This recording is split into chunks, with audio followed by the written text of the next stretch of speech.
दोस्तों, स्वागत है आप सभी का पैसे वालों के चैनल में, क्योंकि अब कमाना हुआ आसान।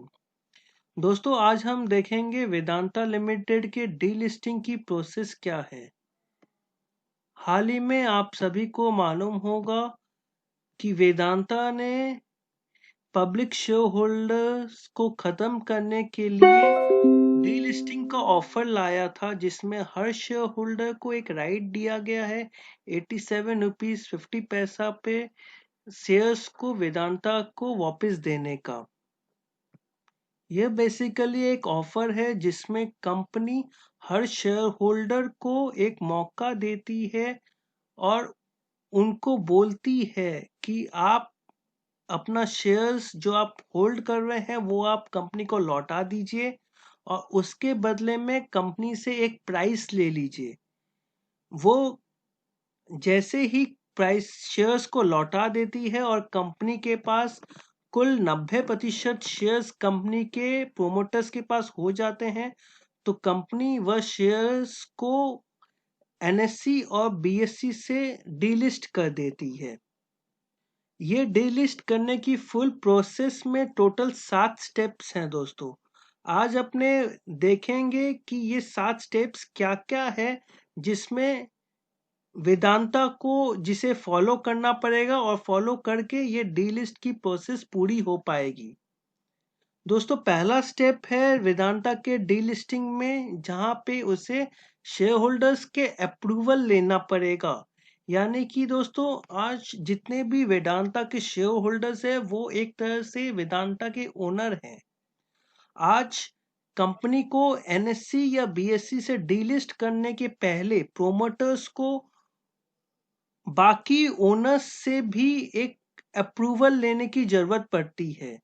यह अप्रूवल हर शेयर होल्डर या तो एक पोस्टल बैलेट के थ्रू दे सकता है या वो ई वोटिंग की तरह दे सकता है। पोस्टल बैलेट क्या होता है दोस्तों? कंपनी हर शेयर होल्डर को एक चिट्ठी भेजेगी कि क्या आप चाहते हैं कि ये कंपनी डीलिस्ट हो जाए। तो आपको इसका जवाब दो तरीके से देना है, किसी भी एक तरीके से दे सकते हैं। या तो आप पोस्टल बैलेट से दे दीजिए या आप ई वोटिंग से दे दीजिए। पोस्टल बैलेट यानी कि आप चिट्ठी का आंसर एक चिट्ठी भेज के कंपनी को देते हैं। आप चिट्ठी में लिखते हैं कि हाँ, मैं चाहता हूं कंपनी डीलिस्ट हो जाए और मैं अपना अप्रूवल इसके लिए देता हूं। या आप लिखते हैं नहीं, मैं नहीं चाहता कि कंपनी डीलिस्ट हो और इसके लिए मैं अपना अप्रूवल नहीं दूंगा कंपनी को। यही प्रोसेस आप ई वोटिंग के थ्रू भी कर सकते हैं। डीलिस्टिंग के डॉक्यूमेंट्स में कंपनी का एक यूआरएल दिया जाएगा, जहां पे आप जाके आप कंपनी के फॉर्म में या अगेंस्ट में वोट कर सकते हैं।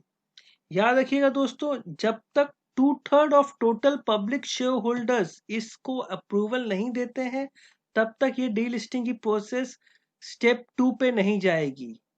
स्टेप 2 पे जाने के लिए मिनिमम 2/3 यानी कि 66% ऑफ पब्लिक शेयर होल्डर्स की अप्रूवल जरूरत होती है।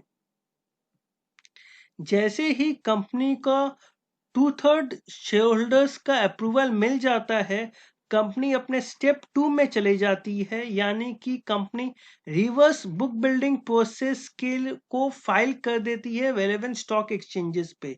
यानी कि एनएससी और बीएससी को कंपनी वेदांता इंटीमेट कर देगी कि मैं रिवर्स बिग बिल्डिंग प्रोसेस के थ्रू डीलिस्ट करना चाहते हैं अपने पूरे शेयर्स को।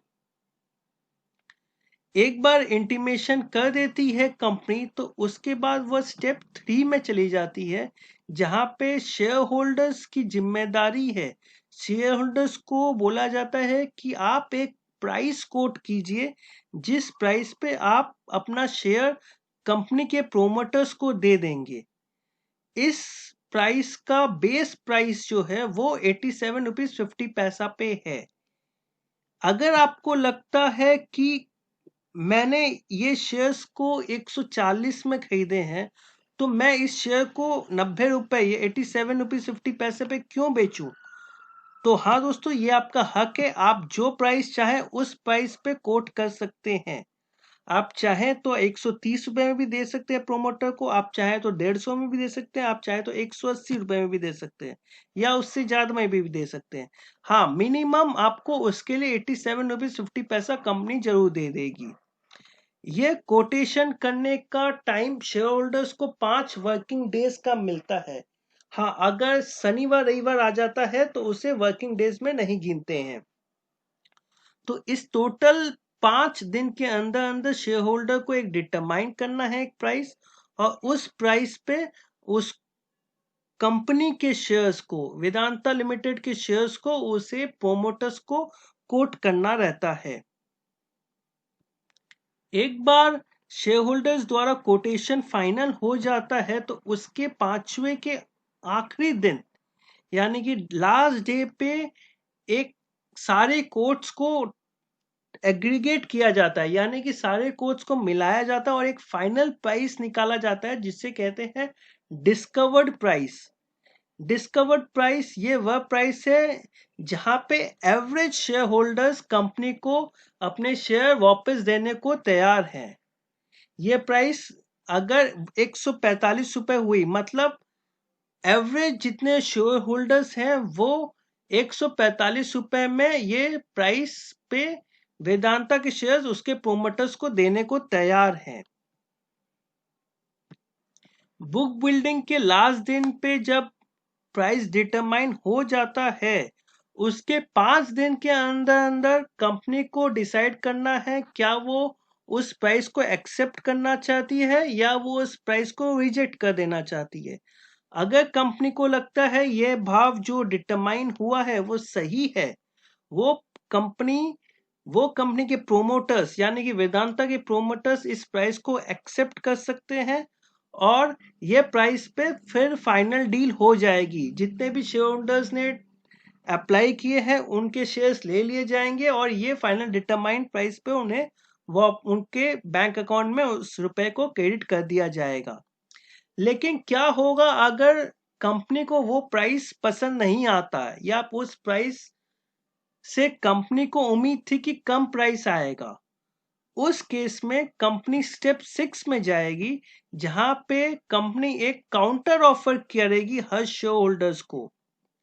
काउंटर ऑफर दोस्तों हमेशा कम दबाव पे होता है, यानी कि अगर आपका डिटरमाइंड प्राइस से 145 रुपए आता है तो कंपनी आपको काउंटर ऑफर कर सकती है से 132 रुपए पे। 132 रुपए पे कंपनी आपको काउंटर ऑफर करती है और आपको एक और मौका दिया जाता है उसे एक्सेप्ट करने के लिए या उसे रिजेक्ट करने के लिए। अगर आपको लगता है कि हाँ 132 पे भी देने से मेरे को फायदा होगा तो आप उसको एक्सेप्ट कर लीजिए। एक बार आप उसे एक्सेप्ट कर लेते हैं तो आपकी तरफ से वो एक एक्सेप्टेंस माना जाता है। डीलिस्टिंग का 7वां स्टेप और लास्ट स्टेप है कि डीलिस्टिंग तभी हो सकती है अगर प्रोमोटर्स के पास टोटल 90% शेयर्स वापस आ जाते हैं। अगर प्रोमोटर के पास 90% शेयर नहीं आते वापस तो वेदांता डीलिस्ट नहीं हो पाएगी नेशनल स्टॉक एक्सचेंज और बीएससी यानी कि बॉम्बे स्टॉक एक्सचेंज से, और ये पहले की तरह लिस्टेड रहेगी। तो ये दोस्तों सब कुछ आपके हाथ पे है, आप क्या प्राइस कोट करते हैं, उसके बेसिस पे फाइनल डिटरमाइंड प्राइस क्या आता है, उसके बेसिस पे कंपनी उसको एक्सेप्ट करती है या रिजेक्ट करती है। एक्सेप्ट करती है तो टोटल स्टेक कंपनी के पास 90% होता है कि नहीं होता है। अगर 90% हो जाता है और कंपनी एक्सेप्ट करने को तैयार हो जाती है तो ये डीलिस्टिंग की प्रोसेस कंप्लीट हो जाएगी। आपसे आपके शेयर्स ले लिए जाएंगे और जितने भाव डिटरमाइंड हुए हैं वो भाव आपको आपके बैंक अकाउंट में दे दिए जाएंगे। दोस्तों धन्यवाद। दोस्तों ये है पूरा डीलिस्टिंग का प्रोसेस। अगर आपको अच्छा लगा हो तो जरूर सब्सक्राइब करें हमारा चैनल को और बेल आइकन को भी जरूर दबाएं। धन्यवाद।